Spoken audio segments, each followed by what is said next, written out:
Welcome to Balangiga Eastern Samar.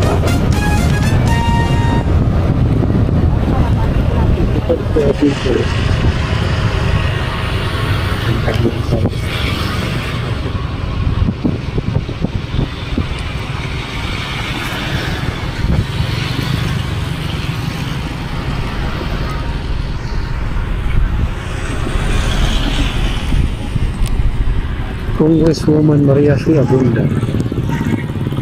Ayun.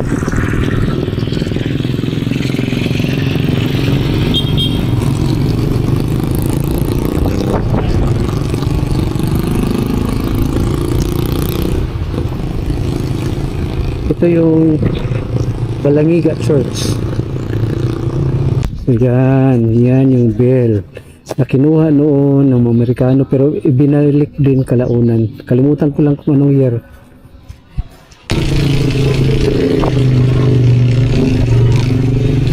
Paano pag-umpisa?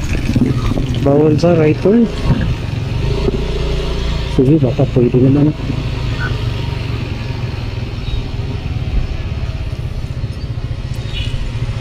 Balangiga Encounter Memorial Library. Kung gusto nyo malaliman na history ng lugar na ito, ay pumunta po kayo dito.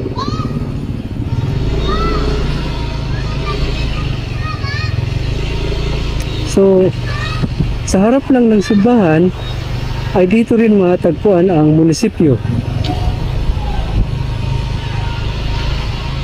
Munisipyo. Ayan. Yan yung munisipyo, Municipality of Balangiga. Munisipyo, simbahan, plaza, recreation area. Ito yung mga typical na struktura noon ng mga panahon ng Espanyol na tinatawag nitong reductionist system. Siyempre, lahat ng mga syudad noon at sa munisipyo malapit sa dagat. Kasi yung Balangiga ay malapit talaga sa dagat. Ito, yun lang ang tanging pinakamabilis na paraan ng transportation para sa pangangalakal.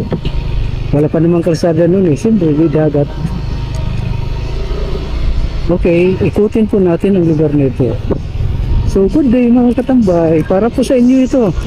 Lalo na yung mga matagal lang nag-abroad at hindi na nakabalik pa dito sa town ninyo. Ito po ang inyong lugar. Bayaan nyo po kung ikutin ko ito para makita nyo, maalala at magunita yung mga lugar kung saan kayo lumaki. So basically ganun pa rin. Ang hanapin natin dito ay una ang simbahan, pangalawa paaralan, sunod yung munisipyo, sunod yung mga importanteng infrastruktura katulad ng merkado, palengke, paaralan, high school or colleges, or sabihin pa natin state universities or higher education institution, ay dadaanan po natin yan. So sa totoo lang, palagi kong nadaanan ang lugar nito pero hanggang highway lang. Hindi ko pa talaga ito napasok ng kabuuan sa kasulukan. First time ko po ito. At ngayon kong napansin na malawak pala ang lugar nito. Malaki siya. Malaki. Yung sa bungad, kung tingnan natin ay hindi mo ito, Kumin40 Street. Hindi ko alam. Private property yata ito. Hindi na tayo pupunta doon. Naligaw si Mutambay. Naligaw. Sorry. So, balik tayo. Dito tayo dugaan.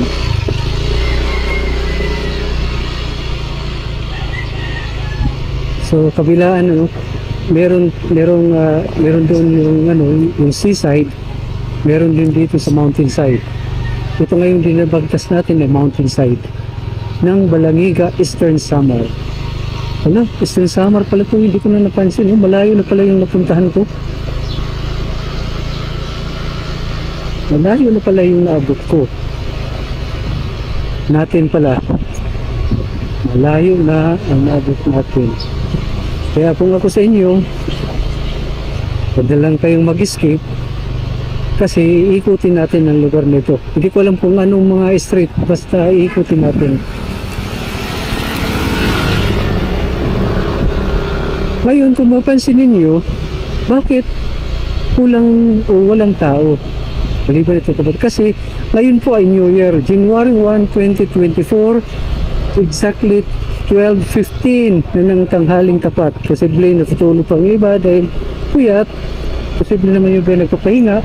Karamihan doon sa mga dadaanan ko kanina, halos papuntang dagat yung kanilang direksyon. At marami akong nakitang bakasyonista kanina. At marami rin akong nakitang nag-iinuman kanina. Kumpul-kumpul, kahit saan. Siyempre, panahon ito ng pagbanding, panahon ito para mapag-isa sila sa kanilang mga magulang. Yun na ganun.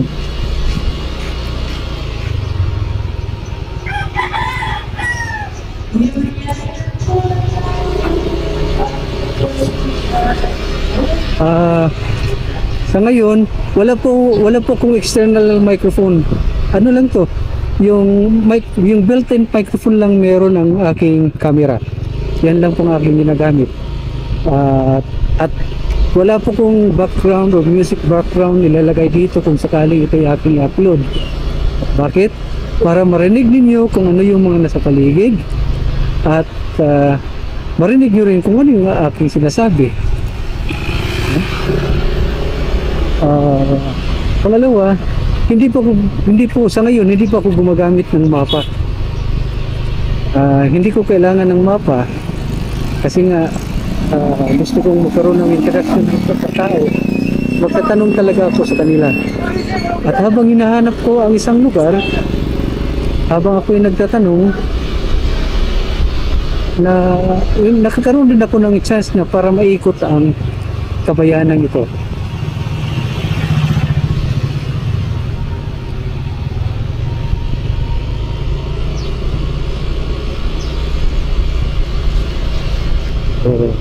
Ay naglalabasan ng mga kabataan, siguro ko ginugutom na.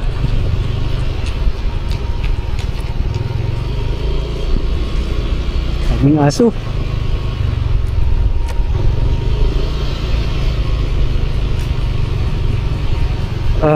Usapan pala natin yung mapa. Pag yung biyahe ko ay tuloy-tuloy, for example from point A to B, halimbawa pupunta ko ng mula Samar hanggang Maynila, gagamit talaga ako ng mapa niyan para tuloy-tuloy yung aking biyahe. Hindi na ako nagtatanong para maging mas mabilis yung aking pagbiyahe. Pero kapag ito, nagla-vlog ako, umiikot ko yung kabayanan, hindi ako gumagamit ng mapa. Type ko lang talaga kasi ang sarap makipagkwentuhan. Marami kang matutunan. Bukod pa doon sa pagkipagkwentuhan ay nai-enhance din yung aking skill para makipagkwentuhan, you know? Alam mo, nang dahil sa pag-vlog, marunong pala akong mag-Cebuano. So, at aral ako dati sa Cebu, ano naman siya, hindi talaga ako ganun ka-articulate. Pero ngayon, habang ako'y nagtatanong, yung mga ganon in Cebuano, tuloy-tuloy yung aking pagsasalita. So, lumalabas yung aking lahing pagkabukulano. So, mapiraan po tayo. Ayun, may nagkumpulan, may nagkakanta.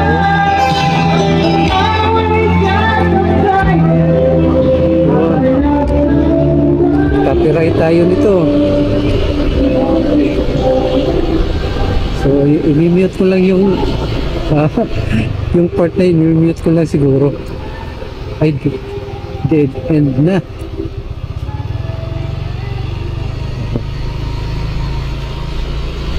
Okay.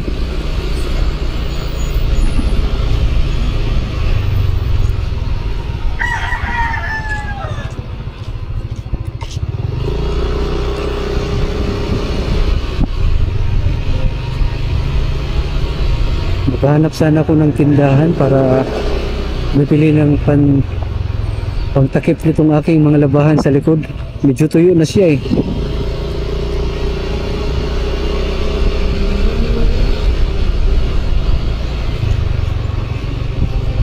Alam niyo mga katambay, alas 12:27 na ngayon. Simula kanina hindi pa ako talaga kumakain. Bakit kita mo? Kasi wala namang bukas na restaurant, walang bukas na karinderya. New Year kasi ngayon. Pero kaparti ito ng ating paglalakbay, kaparti ng ating pag-iikot. Anong barangay kaya ito? Nasa Balangige, Samar pa lang po tayo.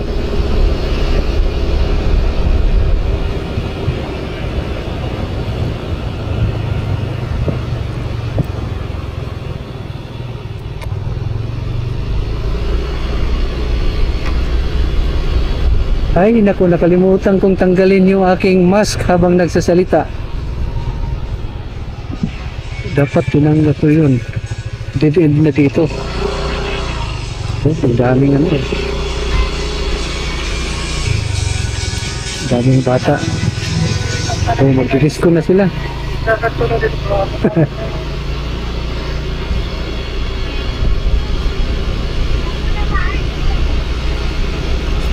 Ang dialect po nila rito ay waray-waray.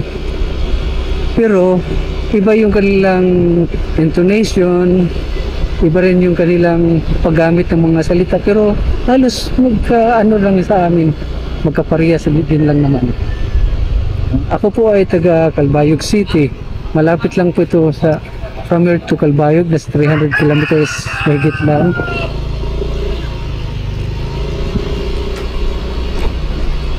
Hindi ko pa ito nadaanan kanina. Gusto niyo makabati, inariwaray?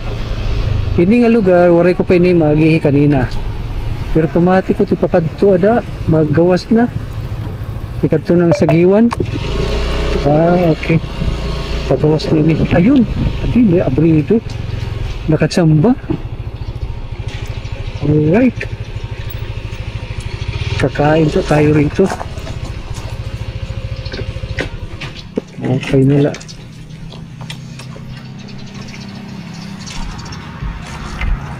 Okay nila kaya abrido ka mo didi. Okay lang kaya abrido ka mo. Sus, good man. Nagtira yung pork chop. 65 po, sir. 65. Opo. Ini nga chicken. Manok ini? Opo, sir. Oo, nila manok. Hindi, sir. Mapera po order. Sa dala ka po. Tapos salat nga rice. Nice. So, waray ka mag New Year ano? Sir? Waray ka magpapiraw. Wala, sir. Trabaho. Okay, nag-report ka man. Mopay lang kayo, bredo dito. Ito na uro. Sir, po.